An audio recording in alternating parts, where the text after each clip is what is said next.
I mean, we have the highest rate of PTSD and suicide in the military community. And believe me, there was a lot of times that I thought about it.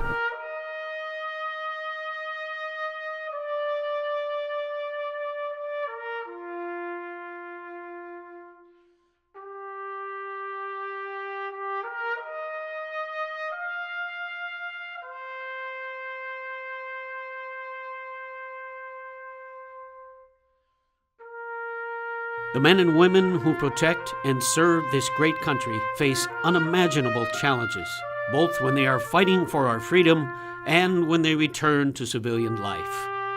In our own state of Iowa, veterans are dealing with post-traumatic stress, unemployment, and homelessness.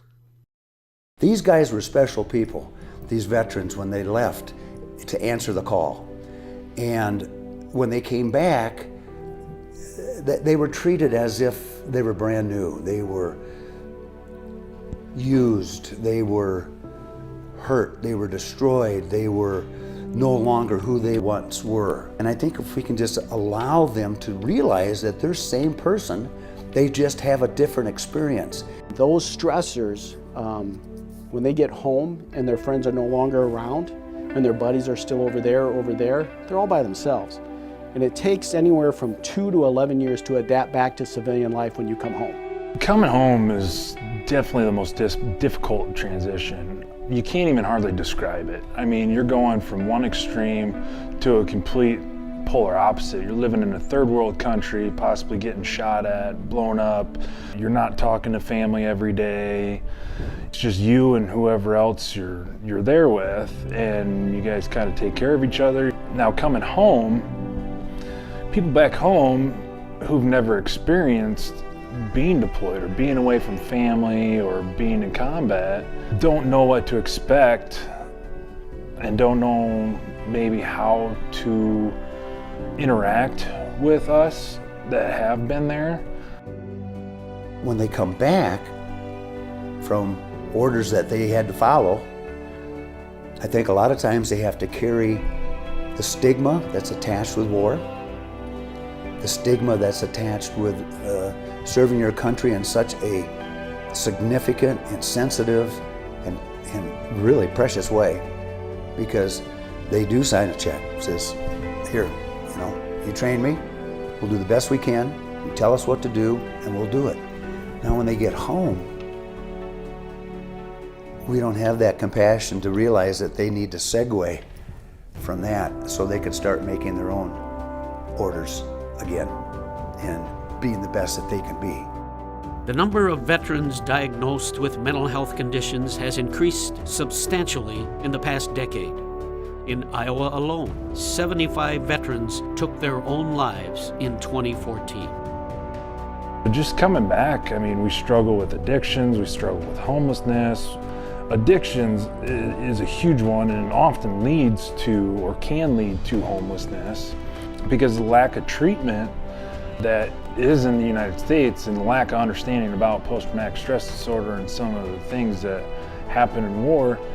The majority of the problems that I deal with or encounter are a lot of mental health issues, specifically with veterans who have experienced any sort of combat. PTSD is a huge issue. When individuals do experience that kind of trauma, their life is offset, and then that's how they kind of get into using substances to self-medicate or just not really being able to function appropriately in society. There has to be some kind of a stressor that you endured while you were in the service, that because of that stressor, it causes these symptoms that you have. Whether it's anxiety, depression, panic attacks, suspiciousness, sleep disorders, social impairment, that stressor or stressors is what caused this. So when you come back and you don't have that support system in place, and you start sitting at home all day thinking about all the terrible things you saw, all the terrible things you endured, you start to develop severe symptoms of PTSD, depression, anxiety. You don't want to shower, you don't want to come out of the house, you don't want to get a job. And what happens? It causes you to become homeless. I've been home for almost 7 years now, and just this past fall I went to a treatment facility myself for alcohol and PTSD, and I met a lot of homeless veterans that started out getting back, didn't know where to turn to drugs and alcohol. Now they're homeless. Now they're trying to get back on their feet. And it can be a tough cycle. Well, I am a veteran. I served 23 years in the Army Reserves and Iowa Army National Guard, and did deploy overseas for Operation Iraqi Freedom 1. So I was a company commander overseas in Kuwait and Iraq at the beginning of the Iraqi War. We want our veterans to know that they have served our country, they've served our state and our communities, and we will be there to step up for them as well, especially for those that are suffering from PTS or those that have been physically disabled through line of duty activities. Substance addictions and mental health issues often cause veterans to have difficulties finding and keeping a job. It can be really difficult because a lot of people that were in the military, they did that when they were young. 17, 18 years old, they joined up in the military. That's all they know. That's all they're trained on. You're in the military. And then when that's taken away or you're put back home, you just kind of like, well, now what do I do? You got to find something that you like, you enjoy, you can get there every day on time. And a lot of people that struggle with mental health and addictions have a hard time getting to work on time. Like, I mean, I've had so many problems getting to work on time, maintaining schedules, showing up late, not being there at all. It's really tough. Every homeless veteran that's come through our office, I would say 90% of them, we found them employment. Whether they stay in that employment, that's a different question. Unemployment is directly related to homelessness. Nationally, the numbers have dropped significantly, and I'm sure that everybody's heard of several cities saying they've ended veteran homelessness. They haven't ended veteran homelessness in the sense that there are no homeless veterans and there will never be. What they're saying is they have a system to address that homelessness. When I first started here a couple of years ago, we didn't have anything for homeless vets, so we started a couple of homeless veterans shelters here in Black Hawk County, which we still have, and we started organizing events that brought homeless veterans out from under the bridges or wherever they may be. If you were to ask me today how many homeless veterans are in Black Hawk County who are truly homeless, that are living in a car or living under the bridge or somewhere, I would say it's probably about less than 5.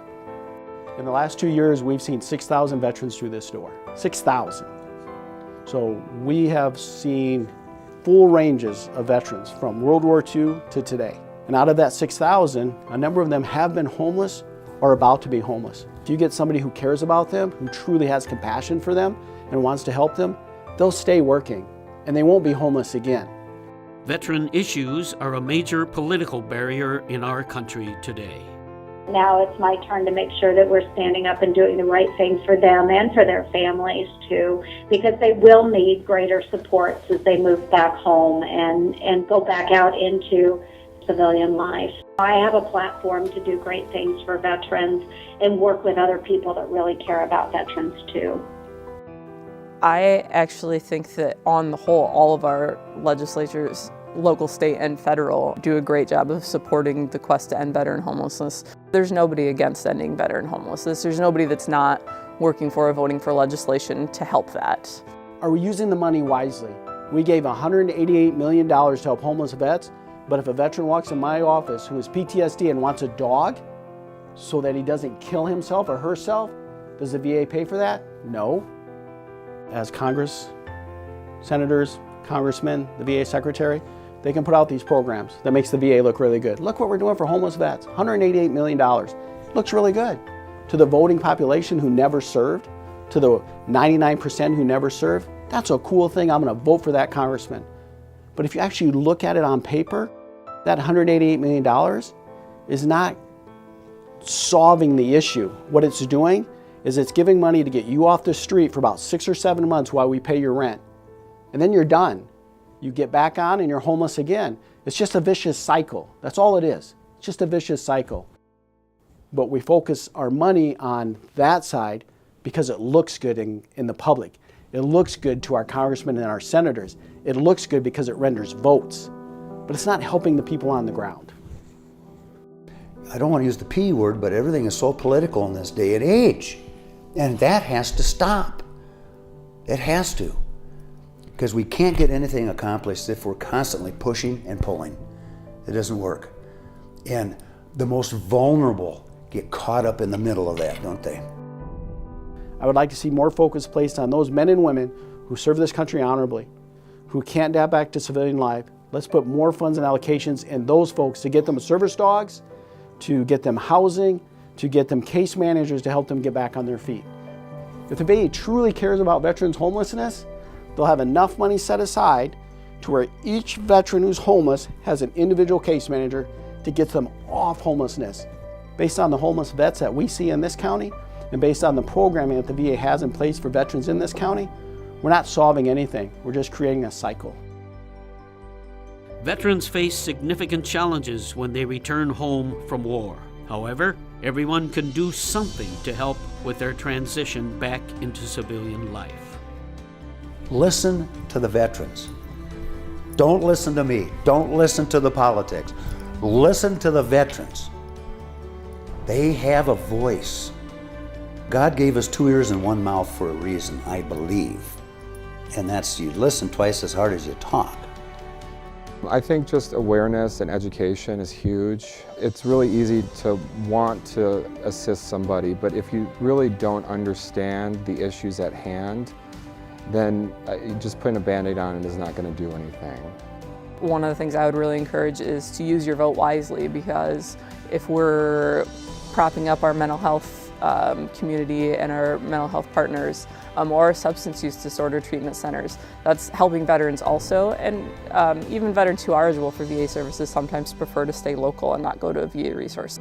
It's something that definitely needs to be done, and somebody needs to take initiative and say, we're not going to tolerate this for our veterans, and we're going to, try and get everyone help, the best help that we can, and try not leaving anybody behind.